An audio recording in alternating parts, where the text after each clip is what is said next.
Forgiving is sometimes not easy because it means that you have to give up something potentially that you hold close to yourself.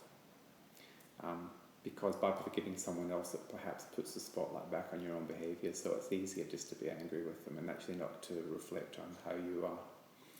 I was wondering, is there somebody you haven't managed to forgive? Probably it would be fair to say that the most significant one would be my mother, because particularly all the work I've done in the last 10 years with various studies where I've done a lot of reflection and analysis and psychotherapy and coaching and various things to try and understand who I am and how I've got to where I am and why I'm the person I am. It always comes back to your mother.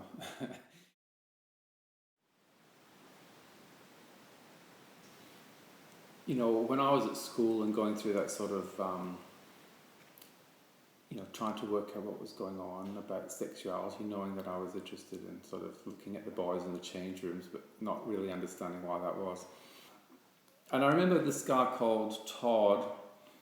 His parents had this big house with a swimming pool and a tennis court and pool tables and pinball machines and the whole thing.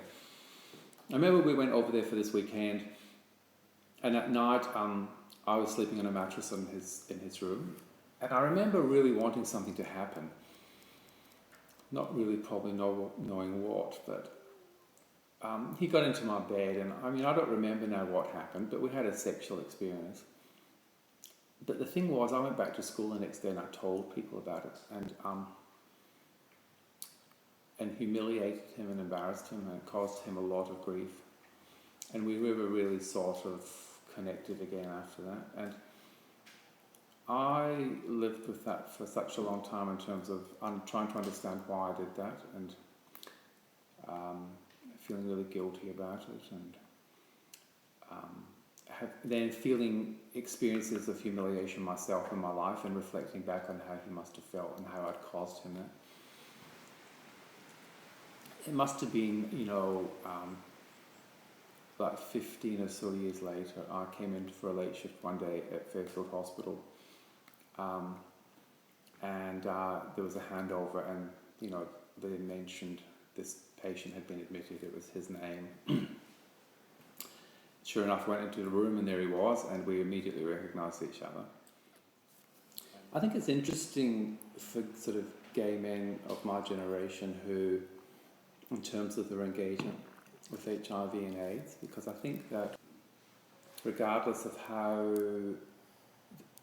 whether or not you were actually infected or not, it still has the potential, or had the potential to have a significant impact.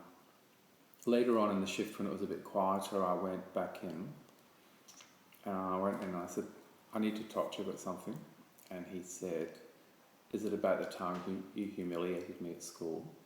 And I thought, oh my God, he's remembered that as well. And I said, it is. And he said, don't worry about it. He said, I thought you were going to say that, but I let that go a long time ago. Like, I forgive you. Like, it was really, really hard. But look at me now. Like, I've got a few weeks to live.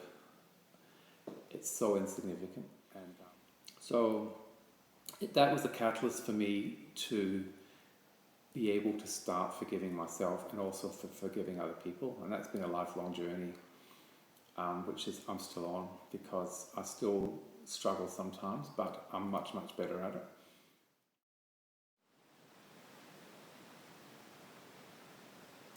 So forgiving the mother is one thing. I think the forgiving yourself is much more important.